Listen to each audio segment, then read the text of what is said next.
Franchement, j'étais tellement contente, j'ai pleuré en fait, parce que j'y croyais pas.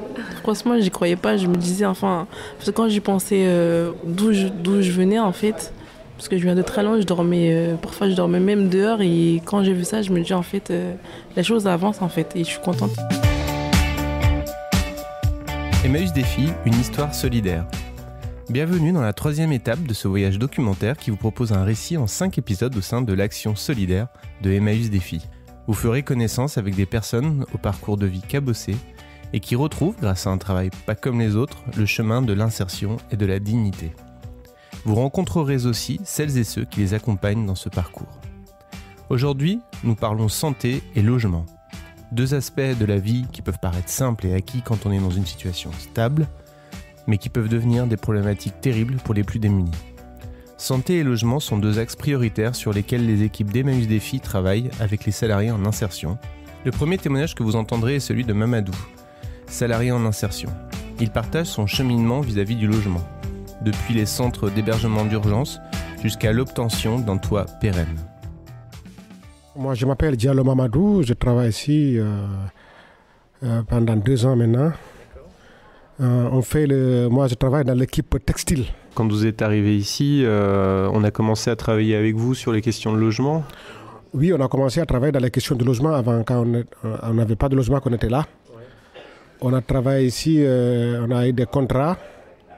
C'est grâce à ce contrat-là qui nous a permis d'avoir accédé au premier logement social.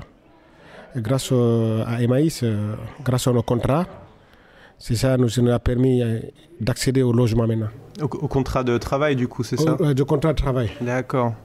Et comment vous faisiez pour vous loger avant, du coup ? Avant, on était hébergés dans des centres d'urgence. Et les centres d'urgence, ça se passe comment, du coup ? Les centres d'urgence, ça se commence là, tu appelles tous les jours. Ça, c'est urgent, je t'appelle tous les jours pour avoir où passer la nuit. Dans le CAC, c'est différent. CAC, là, tu n'appelles pas, tu viens, tu as ta carte. Tu viens seulement, tu rentres, tu présentes ta carte à l'agent d'accueil, tu rentres là, tu n'as pas besoin d'appeler tous les jours. Là, c'est le différent entre urgence et ça, là. Parce que centre d'urgence, on n'est pas sûr de pouvoir être accueilli. On était passé pendant de bons moments, de 4 à 5 mois, dans des centres d'urgence. Parfois, on nous appelle, il n'y a pas de place. Mais parfois, on gagne des places. La plupart, on gagne des places. Mais comme le CHI, là, tu viens, tu es assuré. Ton place est là, tu es assuré. Tu donnes ta carte pour... C'est sa carte que tu présentes à l'agent d'accueil pour rentrer. Et du coup, quand vous étiez en centre d'hébergement ou là, en centre d'urgence ou là, vous pouviez travailler, vous arriviez à travailler en même temps ou c'était trop compliqué de travailler C'était trop compliqué de travailler. Dans 10 ans, c'était trop compliqué de travailler. Ouais, j'imagine, ouais. Parce que vous êtes tout le temps en train de vous demander où est-ce que vous allez dormir. Où est-ce que vous allez dormir, c'était difficile. Et donc après, quand vous avez pu avoir le logement ici, ça vous a aidé à... Ça a changé quoi pour vous ? Enfin, je sais que d'avoir un logement, c'est plus facile de toute façon, mais... Vous, au quotidien, ça vous change comment d'avoir ce logement ? Bon, quand j'étais là, j'ai commencé à travailler. Quand j'ai eu mon premier logement, ça a changé ma vie. Là, j'étais seul, j'étais pas avec quiconque. Là, j'étais vraiment... ça a changé ma vie, en tout cas. Avant, je ne dormais pas bien, mais quand j'ai accédé au logement, je dors bien. Je viens à l'heure, avant je ne venais même pas à l'heure. Quand tu ne vas pas bien dormir la nuit, tu ne peux pas venir même à l'heure. Tu seras en retard parfois. Mais depuis que je m'en ai au logement, donc, je viens à l'heure parce que je dors bien, je me lève tôt. Je me lève tôt pour venir à l'heure. Je peux dire Dieu merci. Avant, on était dans 3 personnes, 4 personnes, imaginez. 4 personnes dans une chambre. Et toi seul, c'était tout à fait différent. Avant, quand j'étais dans le centre, chez Assis, on était 4 personnes. Maintenant, tu vis seul, ça, c'est tout. Il y a la différence quand même. Être seul et être 4 personnes dans la chambre, c'est tout à fait différent. Parce qu'avant, on était isolés, on ne sait pas comment faire toute la journée seul. Mais depuis que je suis venu ici, ça a commencé à changer ma vie. Tu rencontres des gens sympas, des gens formidables qui te saluent, qui te sourient devant toi. Et on mange ensemble avec les responsables. Ici, il n'y a pas de différence. Et puis, il y a un accompagnement social qui est là, tu travailles dans le temps. Il y a des accompagnements, ça aussi c'est un atout. On a des projets professionnels dans l'avenir. Ça aussi c'est un atout de travail. Et mais on n'est là pas pour être riche, pour gagner de l'argent. Mais c'est l'humain d'abord, parce que tu n'es pas là pour gagner d'argent, mais tu es là Et l'humain tout d'abord, quoi, l'humain. Bon, moi, je suis très fier d'être là. Même quand je vais ailleurs, parfois mon esprit vient retourner à Emmaüs. Emmaüs, parce que même si c'est limité par le temps, ici, on n'est pas là pour l'éternité, mais c'est pour te permettre d'avoir de la formation, avoir de la santé, avoir un bon logement, être heureux, soi-même, quoi. Lorsque vous êtes bien intégré à la société, que vous avez un dossier en règle à la sécurité sociale, que vous avez une mutuelle, que vous avez un médecin traitant, l'accès à la santé peut sembler être quelque chose d'évident. Mais qu'en est-il lorsqu'on ne parle pas le français, qu'on n'a pas de numéro de sécu, ou tout simplement quand les problèmes les plus urgents auxquels il faut faire face sont même plus accaparants que de prendre soin de son corps? Isabelle, qui est chargée de partenariat santé chez Emmaüs Défi, vous explique comment l'accès aux soins doit pouvoir s'adapter au public des chantiers d'insertion pour pouvoir être efficace. Alors, je m'appelle Isabelle et je suis chargée des partenariats sur la santé au sein d'un dispositif qui s'appelle Convergence. C'est avoir des lieux ressources en santé en fonction des problématiques que rencontrent les personnes qui travaillent sur notre chantier. À partir du moment où vous vivez à la rue, en fait, vous n'accédez plus aux soins, tout simplement déjà parce que vous êtes plus couvert, vous n'avez plus d'ouverture de droit. Et puis aussi parce que les gens sont coupés de leur corps pour pouvoir survivre dans la rue. On n'écoute pas beaucoup ce qui se passe au niveau du corps, plus la peur d'aller voir un médecin, un problème de mobilité, d'aller dans un centre, peur d'être rejeté. Donc tout ça fait que les personnes en général sont très très éloignées du soin et encore plus quand on a un parcours migratoire, de l'exil, la barrière de la langue et qu'on ne sait pas comment ça fonctionne dans le pays qui nous accueille, les démarches liées aux soins. Les personnes, quand elles sont très vulnérables et extrêmement précaires, leur demande première, c'est rarement une demande de soins, même si c'est pourtant très important pour qu'ils puissent mieux appréhender par exemple un logement ou un travail, mais c'est pas leur première demande. Donc moi, tout mon travail, c'est aussi de leur rappeler, de les sensibiliser au fait que c'est important. Et avec les partenaires, c'est de faire en sorte qu'ils puissent les accueillir dans un temps très contraint, rapide. Parce que quand on a une multitude de problèmes, la santé n'étant pas prioritaire, quand ils sont décidés à aller voir un médecin, il faut que le rendez-vous soit pas trop éloigné. Dans un premier temps, travailler sur le physique, laisser du temps, parce que les personnes souvent se construisent après en mettant ça quelque part dans un coin très très loin, et parce que c'est tellement douloureux que c'est difficile de revenir dessus. Donner un exemple, on va retrouver très fréquemment les problèmes liés au sommeil. Oui. C'est-à-dire des difficultés énormes ou d'endormissement ou des réveils nocturnes, des cauchemars, des peurs un petit peu irraisonnées. Et ça se travaille dans le temps en trouvant les lieux ressources qui seront adaptés en fait et qui pourront prendre en charge les personnes. D'accord. J'imagine aussi qu'il y a avoir beaucoup de questionnements autour des questions d'addiction, d'alcool ou des choses comme ça, non? Parce que ça doit être... Bien sûr, ouais. Oui, bien sûr. Mais on le travaille toujours en passant par en essayant d'abord d'emmener les personnes vers le médecin généraliste, en leur laissant le temps de réaliser ce problème et surtout d'avoir l'envie de changer quelque chose. Parce que justement, ces pratiques addictives ont souvent permis aux personnes de résister, de tenir dans la rue, de tenir face à la violence d'un parcours comme ça d'exil. Et donc on ne peut pas de manière un peu manu militari dire là il faut faire autrement tout de suite maintenant. Il faut laisser le temps aux gens de pouvoir en parler et de les accompagner pour leur dire que la situation a changé et que maintenant, peut-être qu'ils pourraient fonctionner sur un autre mode. La santé, c'est un fil rouge qui sous-tend la stabilité dans tous les autres domaines. Parce que c'est ce que je disais tout à l'heure, pour travailler, il faut être dans la meilleure santé possible, compte tenu des difficultés que les personnes ont pu rencontrer. Et dans le travail, il faut repérer les problématiques santé, qu'elles soient prises en charge, et aussi ici qu'on puisse adapter les postes. On a un partenariat assez important avec le fonds de dotation Essilor et la passe ophtalmologique de Rothschild. Et en fait, ils ont dupliqué un format qu'ils réalisent en Afrique, c'est-à-dire de se rendre compte que c'est compliqué. On retrouve la même difficulté en fait sur les publics ici et là-bas, c'est-à-dire que aller chez un ophtalmo, avoir une ordonnance, et puis après devoir se rendre chez un opticien, avoir ce temps où on va faire lunettes et retourner chez l'opticien les chercher, enfin tout ça c'est compliqué, c'est long. Et donc, ils se sont associés pour faire en sorte qu'au moment où vous voyez l'ophtalmologiste, vous avez aussi l'opticien qui est sur place et aussi donc vos verres et des lunettes. Donc, typiquement, la passe, j'oriente les personnes. Ils ont le contrôle de leur vue et ils sont équipés de lunettes immédiatement. Oui, parce que sinon... Donc, ils repartent...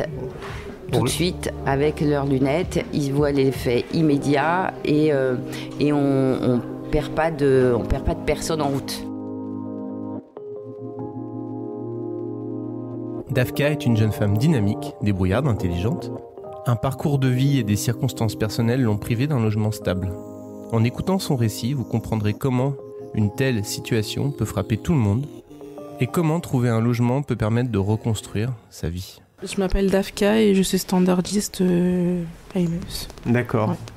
Ça fait longtemps que vous êtes chez Emmaüs ? Ça va faire en mai, ça va faire 2 ans. J'étais dans une résidence, un foyer, et c'est mon assistante sociale qui m'avait fait la demande. Elle m'a dit que il pouvait m'aider pour le boulot et le logement aussi. Ou quand je suis arrivée ici, j'étais pas juste au standard, j'étais dans le tri textile. Je suis restée pendant à peu près 6 mois là-bas. Donc après je suis remontée, je suis montée un peu en grade et je suis passée au standard. Au bout d'1 an, c'est là on a commencé à faire les recherches pour le logement et maintenant j'ai un logement dans le 15e et je suis toute seule et ça se passe très bien.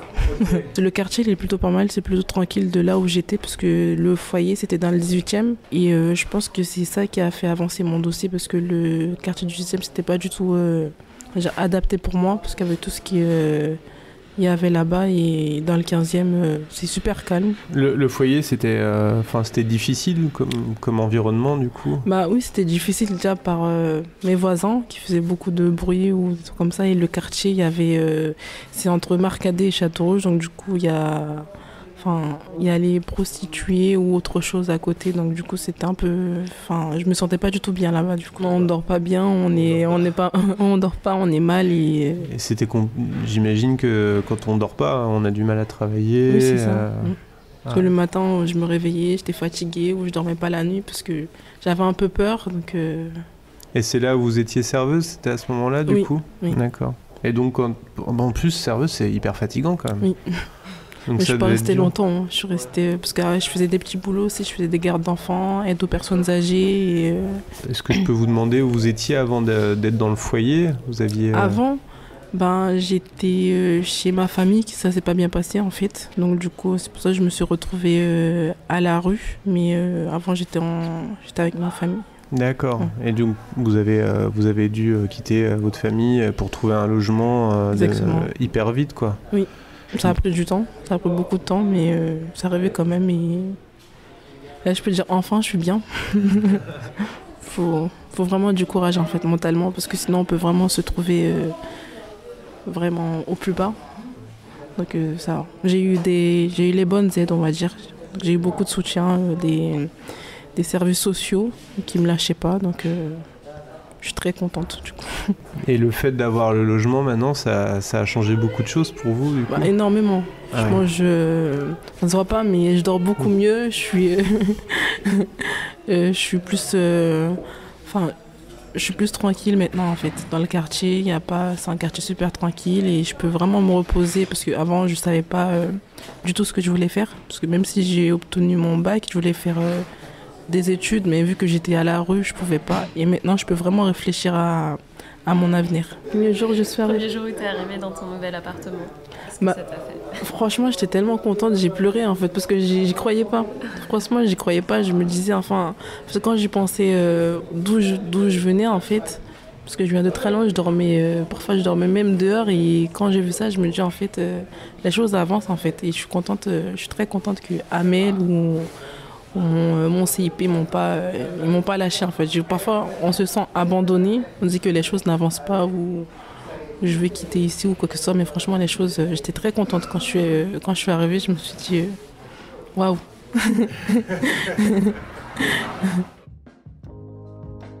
Vous vous rappelez de Elio? Il est le créateur du dispositif Premières Heures. Il était intervenu dans l'épisode précédent. Son activité l'a conduit à connaître de près des personnes aux prises avec différentes addictions. Car quand on n'a pas de toit et qu'on est vulnérable, l'alcool et la drogue peuvent sembler malheureusement être des protections contre la difficulté de la situation. Des fois j'ai des mecs qui fument le crack, des fois des mecs qui prennent l'héro, mais le plus dur c'est les addicts à l'alcool. Ouais. Tout le monde pense que la drogue, la cocaïne, l'héroïne, tout ce que tu veux là, c'est le grave de grave. C'est pas vrai, le plus grave c'est l'alcool. Pourquoi? Parce que c'est très accessible. C'est-à-dire quelqu'un, même toi, t'es dans la rue, si moi, toi t'as un SDF là à côté, te demande 20 centimes, tu vas lui donner 20 centimes. Mais à 80 centimes, t'as 12 degrés dans ta gueule, tu vois, à Lidl. Ouais, voilà. Ouais. Et c'est pour ça que, tu vois, t'as jamais de toxico sur les trottoirs, allongés. Parce que si t'es toxicomane, t'es actif. Je te dis, il faut trouver l'argent, il faut trouver le dealer, l'endroit où tu vas shooter ou sniffer ou ce que tu veux. Tu restes actif. Quand t'es alcoolo, tu te poses dans un endroit et tu bouges plus. Si possible, à côté de Monoprix ou de Lidl. Lidl, c'est mieux, c'est moins cher. Et tu vois bien que les mecs, ils sont posés. Bien sûr. Voilà. Et après, c'est pour ça que je dis que c'est... Bon, déjà, c'est culturel. Et après, c'est pas cher. Donc, comme je t'ai dit, n'importe qui, moi ça m'arrive dans le métro que le mec il te demande 50 centimes pour un sandwich, vu sa tranche, tu le sais bien que c'est pas un sandwich, je m'en fous, je lui donne 50 centimes, tu vois. Et donc c'est très dur. Et après le fait aussi que quand t'es à la rue, même si t'envoies quelqu'un en cure, quand il va ressortir, il va aller où? Il va voir ses potes, et il recommence. Tu vois, parce que quand les gens on leur fait faire des cures pour l'alcool, si vraiment le type il sort super motivé et que vraiment il veut pas replonger, tu vois la période entre le moment où tu sors, où tu vas arriver à incruster un autre milieu social, et ça peut être long à Paris, surtout dans les grandes villes, tu vois ce que je veux dire, et ça veut dire que toi à un moment tu as assez de recul pour accepter, je sais pas, c'est une connerie de rester 6 mois sans amis. C'est dur dans la vie, tu sais. Surtout, tu vois, il y a aussi après la préparation. Si je te prends dans la rue, je t'envoie en cure, tu reviens, tu es dans la rue. Bon, la cure, elle t'aura servi à reposer ton corps, hein, c'est tout ce qu'elle aura servi. Mais au niveau de ta consommation, le même jour, tu vas être pété, tu sais. Et donc, ouais, j'essaie de travailler les addictions, les horaires un peu. Alors que moi, je suis pas très à cheval sur les horaires. Et après, ouais, j'essaie de... ouais, je les observe bien par rapport à la santé. Ouais. Ça, je sais, tu vois, c'est là les œufs jaunes, si, tu vois, j'essaie de repérer tout ça, tu vois. Pour qu'ils se remettent en forme. Ouais, pour que déjà, tu vois, c'est le problème qu'on a avec la... En tout cas, moi, j'ai eu beaucoup de problèmes comme ça avec la santé des SDF. Et j'ai eu un mauvais exemple ici. C'est-à-dire qu'il y a des SDF, ils ont des maladies pas possibles que toi, normalement, tu meurs. Moi, j'ai eu un SDF et quand je lui ai fait faire un scanner, le toubib m'a dit c'est impossible, il est mort. J'ai dit non, il est dans la salle d'attente. Parce que le mec, tu vois, il est resté avec un traumatisme crânien, tu vois, 7 mois. Mais il était 24 sur 24 à la vodka. Ah oui. Il sentait rien, lui, tu vois. Et le jour où et il voulait pas aller, hein, tu vois. Et le jour où j'ai réussi à l'emmener, on a fait tous les examens, et le toubib me fait comme ça, il me dit, le monsieur là, ça fait longtemps qu'il est mort? Ah, je lui dis non, il est là-bas, hein. Et il me dit, c'est pas possible. Ah, je dis, je te jure qu'il est là-bas, monsieur. C'est à Saint-Louis, comme ça. Je dis, il est là. C'est pas possible. Un autre. Ça nous est arrivé ici, je te jure, même pour te dire, l'exemple que je vais te donner de celui-là, c'est le dernier enterrement que j'ai fait de ma vie. Parce que j'ai fait beaucoup d'enterrements pour les mecs de la rue. Et moi, je préfère avoir un souvenir qu'aller debout, tu sais. J'en avais un. Il était dans une tente, là, à côté de Belleville. Des années, tu vois. Il canonnait grave. Et en fait, lui, il avait une tumeur au cerveau. Mais il n'a jamais eu de douleur. Il n'a pas le temps. Il est toujours bourré, tu sais. Après, j'ai réussi à le faire, tu vois, c'était au début quand on faisait le trailer, j'ai réussi à l'amener ici, à le faire bosser et tout, tranquille, tu vois. Et à un moment, il a repris pied et il a commencé à réduire l'alcool. Donc il a commencé à sentir la douleur, donc je l'ai emmené à l'hosto, nanana, ça a duré 1 an, il est mort, tu sais. Ah ouais. Voilà, tu vois. Donc après, c'est un petit moment où tu culpabilises, tu sais. Tu te dis, est-ce que j'aurais pas dû le laisser à 3 grammes dans la rue, tu vois, faire sa vie. Est-ce que je l'ai ramené là, et voilà, tu vois. Après ça, c'est des histoires avec toi-même devant la glace. Tu dis là quand même, c'est... ouais, toi, il t'arrive des trucs comme ça, toi, franchement. Bah ouais. Mais bon, voilà. Mais oui, l'alcool est très dur, très dur. Vous aviez pu entendre par le témoignage de Mamadou à quel point logement et travail peuvent être mêlés. Un peu comme l'œuf et la poule. L'un permet d'avoir l'autre, mais en obtenir un sans avoir l'autre est très difficile. Amel, qui est en charge des partenariats logement, va vous expliquer à son tour les impacts du logement sur le travail et comment faire en sorte qu'un salarié puisse, dans la foulée de l'obtention de son contrat, avoir un toit pour contribuer à stabiliser sa situation. Bonjour, moi c'est Amel Daoudi, je suis chargée de partenariat logement à Emmaüs Défi dans le cadre du dispositif Convergence Paris. Moi je travaille en étroite collaboration avec les CIP, les conseillers en insertion socio-professionnelle d'Emmaüs Défi et des autres chantiers qui sont dans Convergence. Et du coup on fait un accompagnement concerté et renforcé autour de la question du logement qui me concerne. Il faut diversifier les dispositifs. Faire bien sûr s'assurer que la demande de logement social elle est faite, qu'elle soit faite bien faite, en fait bien, enfin qu'ils aient tous leurs documents, qu'elle soit à jour, parce qu'ils peuvent avoir une demande de logement social mais qui n'est pas à jour, qui n'est pas actualisée, du coup ils peuvent perdre leur ancienneté, faire en sorte qu'elle soit cohérente. Et puis multiplier, comme je vous disais, les dispositifs, faire une demande de dossier d'allo, faire un dossier d'accord collectif. Et puis pas mal leur expliquer comment ça se passe, parce que c'est tellement compliqué. Le logement, ils ont du mal à comprendre un peu. Enfin, ils sont beaucoup impatients parce que ça tarde, et c'est normal. C'est très long d'accéder au logement, mais moi je pense que, il y a des dispositifs qui sont particuliers aux personnes qui ont très peu de ressources. Et du coup, c'est pour ça, d'où l'importance de multiplier les dispositifs. On peut avoir l'accord collectif, par exemple, c'est en moyenne 18 mois. Le DALO, normalement, au bout de 6 mois, l'État devrait reloger les personnes. Mais sur Paris, c'est très, très, très compliqué en région parisienne d'accéder à un logement. Une fois que tous les dossiers sont faits et sont bien faits, là, après, il faut que la personne, elle patiente. Et puis, voilà. On ne sait pas trop, des fois, c'est 2 ans, des fois c'est 3. Mais après, nous, via notre partenariat, on peut aussi activer le levier du partenariat. Du coup, voilà. Pour Dafka et Mamadou, c'est grâce au partenariat qu'a Emmaüs Défi avec Paris Habitat. Mais ils ont pu y accéder parce qu'ils avaient accédé aussi au droit commun. Mamadou n'aurait pas pu accéder à ce logement et Dafka non plus s'ils n'avaient pas des accords collectifs et leur DALO. D'accord. C'est quoi le DALO du coup ? Le DALO, c'est le droit au logement opposable. C'est un dossier logement qu'on fait quand les personnes justement n'ont pas ont tout fait pour accéder à un logement de leurs propres moyens, qu'elles n'ont pas pu y accéder et du coup elles somment l'État de les reloger. Ce sont des personnes qui ont souvent connu le 115, du coup elles en ont marre, elles se retrouvent entassées avec plusieurs personnes dans un endroit, où elles n'ont pas leur intimité, où elles ne peuvent pas dormir, où il y a du bruit, où il y a des personnes qui sont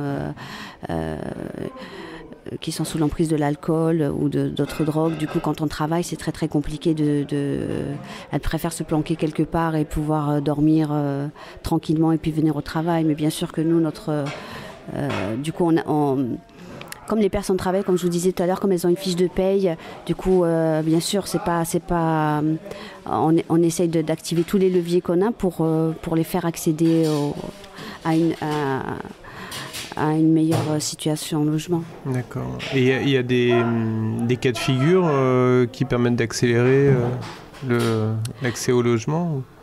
C'est tous les dossiers que je vous dis, dont je vous parlais tout à l'heure, hein, la demande de logement social, la demande au SIAO, voilà, et puis le fait qu'elle travaille, ça aide énormément. Hein.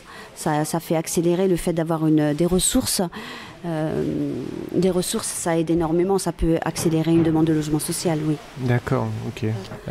Donc une fois que le logement est trouvé, votre mission s'arrête là ou il y a encore d'autres choses à faire après? Non, elle ne s'arrête pas là, elle ne devrait pas s'arrêter là parce que justement quand les personnes accèdent au logement, c'est une telle joie, mais en même temps ça procure beaucoup d'angoisse pour ces personnes, des personnes qui ont souvent connu la collectivité, du coup se retrouver tout seul, gérer un logement, payer des charges, payer un loyer, se meubler. Du coup, nous on les accompagne d'abord pour la signature du bail. On les accompagne pour l'état des lieux, et puis après pour l'ouverture des compteurs gaz et électricité, voilà. Et puis après pour se meubler, on les accompagne aussi à la BSE, la Banque solidaire de l'équipement. Donc on a cette chance d'avoir la BSE juste ici. Et puis après, bien sûr, on continue à être vigilant pour que les personnes ne se retrouvent pas en difficulté pour payer leur loyer. Du coup, nous restons vigilants sur cette question-là. Et vous faites comment du coup par rapport à cette question de vérifier que le loyer va bien... Enfin, pas vérifier parce que vous pouvez peut-être pas, mais en tout cas accompagner sur le loyer. En général, les personnes qui accèdent au logement, elles sont prêtes au relogement, elles ont déjà payé, elles habitaient déjà soit dans un logement intermédiaire, soit dans un CHRS. Du coup, il y avait toujours une cotisation, donc elles avaient quand même pris l'habitude de payer un loyer ou une cotisation. Mais quand même, là il y a d'autres charges, il y a l'électricité, il y a tout ça, et puis ça demande une autonomie plus forte. Du coup, nous on est là quand même, s'ils ont des questions et puis on essaye de voir avec eux, on leur pose des questions, on leur demande comment ça va, et puis s'ils sont à l'aise, ils nous en parlent très vite. Voilà. L'histoire de Youssef est celle d'une prise de conscience. Après plusieurs années où son corps a souffert, est enfin arrivé un moment où la santé prime et où l'avenir se construit. Je m'appelle Taraoui, et le prénom Youssef. J'ai 57 ans et je travaille à l'atelier électro. J'étais embauché, j'ai commencé chez Emmaüs Défi. J'ai signé mon contrat le 6 octobre 2018. J'avais deux choix en fait, c'était le jardin de Paris là. Et puis Emmaüs Défi, et puis le relais en fait. L'association relais pour les vêtements, mais comme vu que je ne peux pas porter de poids ou quoi que ce soit, je ne peux pas faire d'efforts dus au fait que j'ai des problèmes pulmonaires. Alors mon choix a été vite fait en fait. Avant en fait j'étais comment vous dire ça, j'étais en recherche d'emploi. J'ai eu un parcours assez difficile. Vu mon âge et vu les pathologies que j'avais, j'ai pas pu vraiment trouver du travail et puis je cherchais pas vraiment et j'ai eu un petit souci de santé. Mmh. Parce que quand on réfléchit bien, tout est regroupé ensemble, quoi. La santé, l'emploi, la vie privée, la vie sociale aussi, c'est pareil. C'est tout en un, quoi, en fait, tout en un. Parce qu'il a fallu que je trouve du travail, que je tourne une page et puis d'autres pages se sont ouvertes. Et c'est le fait que maintenant, je suis très très bien, maintenant ça va. Mais j'ai beaucoup cherché, j'ai pas trouvé, puis j'étais pas motivé. Mais quand je suis tombé malade, c'est là que j'ai réfléchi et on m'a demandé de me soigner, mais je pouvais me soigner, mais il fallait que ça soit accompagné d'un travail, d'un logement aussi. C'est ce qui fait que ça englobe, quoi. Ça va pas sans l'un et sans l'autre. Est-ce que vous disiez que vous aviez des soucis de santé qui vous empêchaient de trouver du travail aussi, du coup, c'est ça? Non, j'avais des addictions qui m'empêchaient de chercher du travail. C'est un peu compliqué à raconter, mais c'est tout en fait, c'était tout un bloc qu'il fallait défaire, quoi. C'est comme une bobine de fil qui était emmêlée, mais il fallait commencer par le bout. Au lieu de tirer dans tous les sens, ça s'en mêlait, mais moi il aurait fallu que j'avais compris que je commence par le bout et puis prendre en patience et commencer tout doucement à la défaire, quoi. Et c'est comme ça que je me suis pris et c'est comme ça que ça a marché. Voilà. Et le bout du coup, là, c'est le travail alors. Ouais, c'est surtout la motivation au travail, puis surtout de vouloir s'en sortir. C'était ça, là, vraiment la motivation, quoi. De sortir de cet endroit où j'étais vraiment confiné déjà, parce que j'habitais déjà en hôtellerie, dans un hôtel pension, depuis pas mal d'années, depuis 7 ans, quoi. Et ça aussi, vu à ma maladie, il fallait pas que je reste là, parce que il fallait quelque chose de propre. Parce que l'environnement était pas bon. C'était pas terrible. En plus, c'était un hôtel qui était en travaux D'accord. Et c'est ça. Et je sortais de l'hôpital parce que j'avais été hospitalisé en 2016. En 2016, au mois d'octobre. Et quand je suis sorti, c'est là que le déclic qui s'est... Là, le déclic est parti. On m'avait demandé à l'époque de voir une psychologue, mais j'en ai pas eu. J'ai eu la chance de ne pas en voir la nécessité et je m'en suis bien sorti. Vous étiez resté longtemps à l'hôpital du coup cette fois-là ? Je suis resté 3 semaines. 3 semaines, mais c'était quand même assez grave parce que j'avais fait de l'arythmie cardiaque, j'avais fait une pneumocoque. Ah oui. J'ai failli rester quand même, mais tout ça à la cigarette et depuis ce jour-là, je ne fume plus. D'accord. Voilà. Bah, bravo. Bah oui. non, mais j'ai eu du courage pour ça. Hein. J'ai bien avancé pour ça, quoi. Hein. Ah bah oui, carrément. Alors, voilà, c'est tout. Mais c'est bien parce que le fait que j'atterrisse ici aussi, ça m'a aidé aussi. Oui. Parce que j'ai vu qu'il y avait des gens qui avaient des pathologies plus dures que les miennes. Hein. Parce que j'avançais pas parce que je me plaignais toujours sur mon sort. Mais c'est vrai qu'ici j'ai rencontré des gens très très bien et des gens moins bien, mais c'est ça qui fait le charme de Emmaüs. Hein. Et voilà. Oui, donc vous parlez de soucis pulmonaires qui vous empêchent de faire des choses. Faire des efforts, parce que je m'essoufflais vite. Bah oui, après avoir fumé pendant plus de 35 ans, un paquet par jour, on n'est pas fait de métal à l'intérieur. Les poumons, ils en ont pris un coup. Hein. Ouais. Mais ça va, maintenant ça va mieux, je récupère un peu de souffle, là je suis en examen et tout, ça va. D'accord. Ouais. Et je n'ai fait de mal à personne, les seules choses à qui j'ai fait du mal c'est à moi-même, et ça je m'en suis rendu compte, et par rapport à ça j'ai changé. J'ai changé, j'ai dit c'est pas la peine à mon âge maintenant, si je veux vivre quelques années de plus, il faut que je change, parce que c'était mal parti quoi. Et vous saurez dire ce qui vous a donné le déclic Là, c'est la maladie. Hein. C'est la maladie. C'est la maladie. C'est le moment où vous étiez à l'hôpital. C'est la maladie, parce que moi, le pneumologue, quand je l'ai vu, la première chose qu'il m'a dit, je vous donne 3 mois à vivre. Hein. Si vous continuez comme ça, c'est 3 mois. D'accord. Voilà. Et ça aide hein, quand même, parce que je suis pas un suicidaire dans l'âme, sinon il y a longtemps que je me serais foutu en l'air, mais j'aime la vie, alors j'ai dit ouais, il faut que... Et c'est parti comme ça, et ça s'est enclenché, c'est bien. C'était le 3e épisode de Emmaüs Défi, une histoire solidaire. Une série documentaire en 5 épisodes sur l'action de Emmaüs Défi, située dans le 19e arrondissement parisien. Si l'émission vous plaît, n'hésitez pas à en parler autour de vous et à mettre des étoiles sur Apple Podcast. Cela aide à faire connaître l'émission.